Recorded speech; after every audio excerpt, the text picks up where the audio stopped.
जी, नमस्कार दोस्तों, ज्ञानालय में आपका स्वागत है।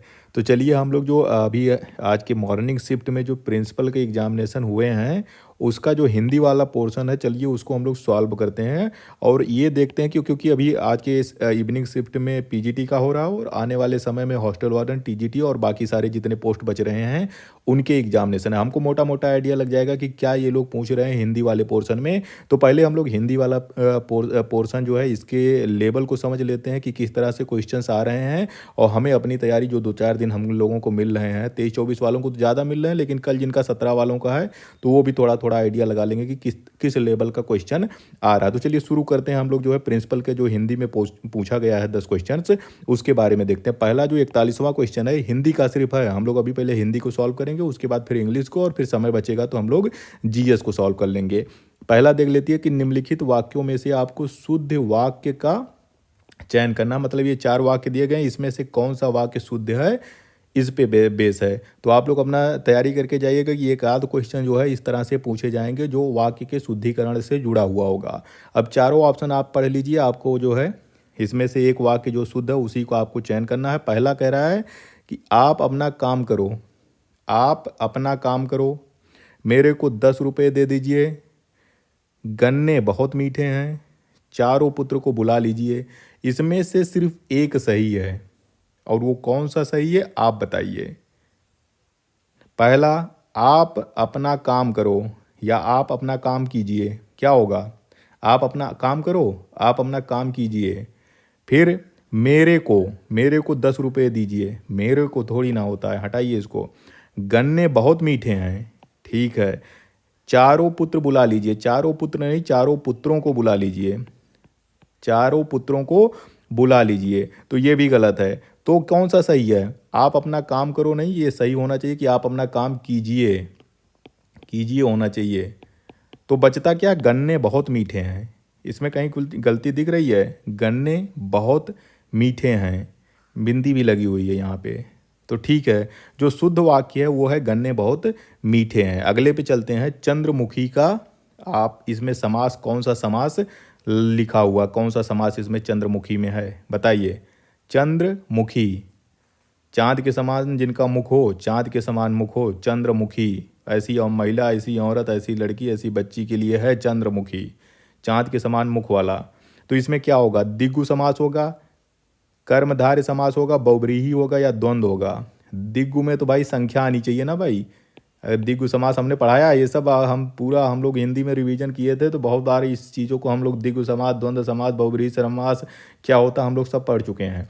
द्विगु समास में संख्या होना चाहिए, जैसे चौराहा हो, पंचवटी हो, तो 5, 4, 6 संख्या, कोई भी संख्या अगर आ जाए उसमें, तब वो द्विगु समास होता है। द्वंद्व समास में हम लोगों ने कहा था कि अगर उसका समास विग्रह करो तो बीच में या और आ जाए या तथा आ जाए या आ जाए या कुछ इस तरह से आ जाए। जैसे दिन रात, तो दिन और रात का अगर करोगे तो ये दिन रात का दिन रात, दिन रात का समास विग्रह करोगे तो दिन और रात हो जाएगा ना भाई।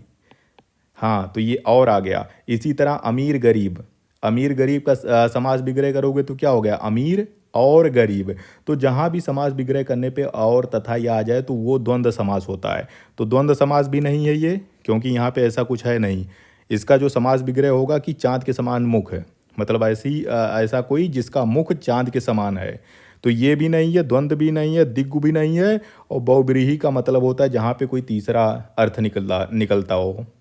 ठीक है, जैसे लंबोदर, लंबोदर का मतलब लंबा है उदर जिसका, लेकिन वो उसका मतलब नहीं है, उसका मतलब होता है भगवान विष्णु। विष्णु नहीं, अरे जिनका भाई वो कौन है, गणेश जी, लंबा है उदर जिसका। तो गणेश जी, बहुव्रीहि, बहुव्रीहि समास में तीसरा अर्थ निकलता है, जो चीज़ लिखी होती है उससे अतिरिक्त जो है वो एक अलग अर्थ आता है। कर्मधारय हमने पढ़ा था, कर्मधारय समास में जब कहीं विशेषण विशेष दिए गए हों, मतलब उसी में विशेषता भी हो, उसी में विशेष भी हो, तो वो चीज़ कर्मधारय समास में आती है। अगर आप चंद्रमुखी में देखोगे, चंद्रमुखी मतलब ऐसा मुख जो चाँद के समान है। तो ये क्या हो गया? मुखी हो गया भाई विशेष्य, और ऐसे मुख की विशेषता ये चंद्र बता रहा है, ऐसा मुख जो चाँद के समान हो। तो विशेषण और विशेष जहाँ भी आपको इस तरह से मिल जाए तो आपका आंसर कर्मधारय समास होगा। आप लोग देखिएगा आपके जो एग्जाम होने वाले हैं तो इस तरह से कुछ भी देगा तो कोई भी समास होगा, इसी तरीके से आप लोग सॉल्व कर लीजिएगा। अगले पे चलते हैं। आठ आठ आंसू गिराना। देखिए एक तो वहाँ से हो गया, मतलब शब्द शुद्धि से हो गया, एक समास आपका हो गया। अब एक आ गया आपका मुहावरा पर। बहुत ज़्यादा एक ही क्वेश्चन आएगा जितने भी टॉपिक दिए गए हैं, 10-11 टॉपिक दिए ही गए हैं, तो एक टॉपिक से अधिकतम एक क्वेश्चन आएगा, उससे ज़्यादा नहीं कुछ पूछा जाएगा। तो आठ आठ आंसू गिराना, बताइए इसका क्या अर्थ होगा? अपमानित होना, अपमानित होने का कोई मतलब नहीं है। पश्चाताप करना, बहुत रोना या दुखी होना, दुखी होने का कोई मतलब नहीं है। ये दो चीज़ है। आठ आठ आंसू गिराना, बहुत रोना, बहुत तो रोगे ही रोगे, लेकिन इसका सही मतलब होता है पश्चाताप करना। आठ आठ आंसू रोने का मतलब ये होता है, रोना या गिराना, इसका मतलब ये है कि आप जो है रो तो रहे हो लेकिन किसी चीज़ के लिए पश्चाताप कर रहे हो, बहुत ज़्यादा पश्चाताप आप कर रहे हो, इसलिए रो रहे हो। तो सही आंसर हो जाएगा पश्चाताप करना। अगले पे आते हैं कबींद्र। देखिए एक संधि विच्छेद भी दे दिया। कबींद्र का संधि विच्छेद करिए। जो हम लोग जो है क्विज खेल रहे हैं ना, ज्ञानालय पे जो क्विज कर रहे हैं उसमें भी मैंने ये पोस्ट किया हुआ है, बहुत सारे आप लोगों ने इसको सॉल्व भी किया था। तो कबींद्र का संधि विच्छेद कर दीजिए। कौधन इंद्र, कविधन इंद्र, कविधन इंद्र या कविधन इंद्र, बताइए कौन सा होगा इसमें? कबींद्र में कौन सी इसका संधि विच्छेद होगा? कौ नहीं होगा, बड़ी ई नहीं होगी, छोटी ई होगी और ये बड़ी ई नहीं होगी। तो राइट आंसर आपका ये है दूसरा वाला, कविधन इंद्र। कविधन इंद्र बराबर कबींद्र। इसमें क्या मिल रहा है? कवि में ई की मात्रा, कवि में बी में की ई की छोटी ई की मात्रा है और इंद्र में छोटी ई की मात्रा है, दोनों मिलके बड़ी ई हो गए, है ना। और यही चीज़ जो है कवि और इंद्र मिलके ये कबींद्र, कबींद्र बड़ी हो गया। दीर्घ संधि है, स्वर संधि में, स्वर संधि तो है ही है, ई मिल रहे हैं, स्वर संधि में ये दीर्घ संधि का उदाहरण है। तो राइट आंसर आपका कविधन इंद्र हो जाएगा। और कविधन इंद्र में ई और ई मिलके बड़ी ई हो रहे हैं और ये स्वर संधि में भी दीर्घ संधि का एग्जाम्पल है। अगले पे बढ़ते हैं कि निम्नलिखित में से विलोमार्थी शब्द का असंगत, यहाँ पे असंगत अंडरलाइन कर लो भाई, असंगत युग्म है। विलोम शब्द दिया गया है और इस विलोम में एक पूछ रहा है कि कौन सा विलोम जो है असंगत है, कौन सा गलत है। तो कुटिल का सरल सही है, कुटिल का सरल ही होता है। अस्त का उदय, उदय होगा तो अस्त भी होगा भाई, सूरज का उदय होगा तो अस्त भी होगा, ये भी सही है। सही है, हमें असंगत चुनना है भाई जो गलत है। सरल और कुटिल, भाई सरल है मतलब सामान्य सही आदमी है, कुटिल मतलब चालाक आदमी है, इसका सरल का कुटिल होता है, ये भी सही है, ये भी सही है। अमृत का तो विष होता ही है, ये भी सही है। लेकिन ये जो देख लीजिए चौथा देख लीजिए, आविर्भाव का प्रादुर्भाव नहीं होता है। आविर्भाव का मतलब होता है किसी चीज़ की उत्पत्ति होना, किसी चीज़ का उत्पन्न होना। आविर्भाव का होता है तिरोभाव, ठीक है, तिरोभाव। आविर्भाव का विलोम शब्द है तिरोभाव, ना कि प्रादुर्भाव। प्रादुर्भाव का भी मतलब होता है उत्पन्न होना और आविर्भाव का मतलब जो है उत्पन्न होना। तो ये हमें विलोम बताना है ना भाई, हमें समानार्थी थोड़ी ना बताना है। तो आविर्भाव का विलोम शब्द है तिरोभाव। असंगत युग में यही है चौथा वाला। अभी देखिए गद्यांश है, ये देखिए कई सारे क्वेश्चन गद्यांश पे आपको मिल गए, 47 से लेके 50 तक के सब गद्यांश पे बेस है। अब जितने जो अपने ये 4 क्वेश्चन बचे हुए हैं गद्यांश पे बेस हैं, तो गद्यांश को पढ़ लीजिए ध्यानपूर्वक और फिर हम 47, 48, 49, 50 को सॉल्व कर लेते हैं। जिंदगी के असली मज़े उनके लिए नहीं जो फूलों की छाँव में, अब इतना कट गया भाई, किसी एस्पिरेंट ने ही इसे अपलोड किया था, हम लोगों का जो टेलीग्राम चैनल है ज्ञानालय पे उस पर किया था। उनको आभार प्रकट करते हैं कि उन्होंने समय से जैसे एग्जामिनेशन से बाहर निकले और अपना पीडीएफ बना के उन्होंने ग्रुप में शेयर कर दिया था। ठीक है, इतना जितना नहीं आ रहा हम लोग इसको समझ लेते हैं कि ज़िंदगी के असली मज़े उनके लिए नहीं हैं जो फूलों की छाँव में खेलते और सोते हैं, बल्कि फूलों की छाँव के नीचे अगर कोई स्वाद छिपा है तो वह है भी उन्हीं के लिए है जो रेगिस्तान से आ रहे हैं, जिनका कंठ सूखा हुआ, ओठ फटे हुए, सारा शरीर पसीने से तर है। पानी जो अमृत वाला तत्व है उसे वह जान सकते हैं जो धूप में खूब सूख चुका है, वह नहीं जो रेगिस्तान में कभी गया ही नहीं। सुख देने वाली चीज़ पहले भी थी और अब भी है। फर्क यह है कि सुखों का मूल्य पहले चुकाते हैं और उनके बदले बाद में मज़े लेते हैं, उन्हें स्वाद अधिक मिलता है। ठीक है, ये कह रहा है कि भाई जो संघर्ष करता है उसके बाद जब उसे सफलता मिलती है उसे ज़्यादा आनंद आता है। अब अंबानी के लड़के को अब उसको क्या मज़ा आएगा भाई, उसको कितना भी रुपया दे दो मज़ा क्या आएगा। अब एक गरीब आदमी जब अमीर बनेगा तो वो तो असली मज़ा लेगा ना भाई, उसे तो हर चीज़ में अच्छा ही लगेगा। जो संघर्ष करके गया हुआ है, जो अपने बलबूते किसी चीज़ को जो है प्राप्त किया। अभी आप लोग जो है सामान्य परिवारों से जुड़े हुए हैं, आप लोगों का सिलेक्शन होगा, असली सिलेक्शन का मज़ा आप लोग लोगे। अब जो पहले से आईएएस के घर के पैदा हुआ है, पीसीएस के घर पैदा हुआ है, उसको कितना मजा आएगा, उसके घर में सबकी यहाँ नौकरी है। लेकिन जो संघर्ष करके जो अपने बलबूते, अपने कोचिंग पे, अपने पैरों से, अपनी सेल्फ स्टडी से जा रहा है, उसको असली मजा मिलेगा इस सिलेक्शन का। चलिए, हमें तो इसका मतलब निकालना ना। 47वां ये कह रहा है कि जिंदगी के मजे उनके लिए हैं। किनके लिए हैं? जो संघर्ष करेगा। इसमें देख लीजिए, जो धन धान्य से पूर्ण है, नहीं कोई बात ही नहीं हुई है पूरे पैराग्राफ में, धन धान्य से कोई बात नहीं हुई है। जो फूलों की छाँव के नीचे खेलते हैं, अरे भाई, जो फूलों फूलों की छाँव के नीचे खेलेंगे उनको क्या मजा आएगा ज़िंदगी का भाई। जो फूलों की छाँव के नीचे सोते हैं, चाहे सो या खेलो या जागो, फूलों के नीचे नहीं, जो कांटों के बीच में रहेंगे उनको मज़ा मिलेगा।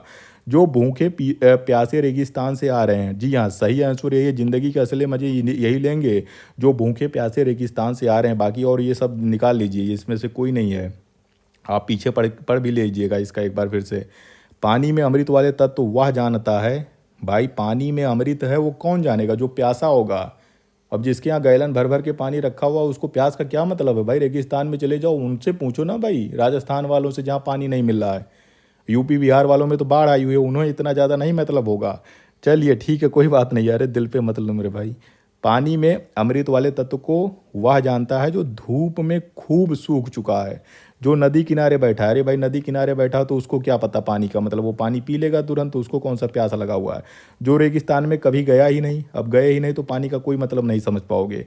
जो फूलों के बिछौने पे सोता है, सोएगा, उसे भाई जो जिसको फूल मिल रहा है, फूल, वो क्या जानेगा। जो असली पानी का असली महत्व वो समझेगा। यहाँ में पानी में अमृत का तत्व है, इसका मतलब है पानी का महत्व वो समझेगा। धूप में खूब सूख चुका है भाई। जब धूप में, अब गर्मी का सीजन आएगा और आप जून जुलाई के महीने में धूप में से आएंगे तो पहली चीज़ खोजेंगे पानी। पानी ना दिया जाए फिर आपकी क्या हालत होगी। तो असली मज़ा जो है किसको पता चलेगा भाई कि पानी ही अमृत है, जो धूप में खूब सूख चुका होगा। अगले पे आते हैं, सुख का स्वाद किसे अधिक मिलता है। भाई, सुख उसे स्वाद अधिक मिलेगा जो पहले संघर्ष करके गया होगा। इसी में खोज लीजिए क्या सही चीज़ आती है। जिन्हें सुखों का मूल्य नहीं चुकाना पड़ता है, जिन्हें सुखों का मूल्य नहीं चुकाना पड़ता उन्हें मिलेगा। जो अमीर होते हैं, अरे अमीर तो हटा ही दो, जिनका पेट भरा हटा दो, ये सब कोई शब्द आए ही नहीं है अपने में। जो सुखों का मूल्य जो सुखों का मूल्य पहले चुकाते हैं, ठीक है। जिन्होंने सुखों का कोई मूल्य नहीं चुकाया है, उसे क्या पता भाई, उसको क्या पता है। जो सुखों का मूल्य, मतलब सुख तो बाद में मिलेगा, उससे पहले जो मूल्य चुकाता है। जिन्होंने भी अभी ये ईएमआरएस का जो एग्ज़ाम दे रहा है, जिसने मूल्य नहीं चुकाया उसको कोई मतलब नहीं, कोई सुख नहीं मिलेगा, कोई स्वाद नहीं मिलेगा। लेकिन जो आप लोग जो परिश्रम करके जा रहे हो, दिन रात जग के पढ़े हो, रात बारह सोए नहीं हो, पूरी सेल्फ स्टडी की हो, एक एक चीज़ चार्ट डाले हो, एक एक जो है चैप्टर जो है खींच दिए हो, जहाँ से जितनी प्रैक्टिस मिली सब कुछ खींच लिए हो, तो असली मज़ा किसको मिलेगा? आपको मिलेगा कि किसी और को मिलेगा?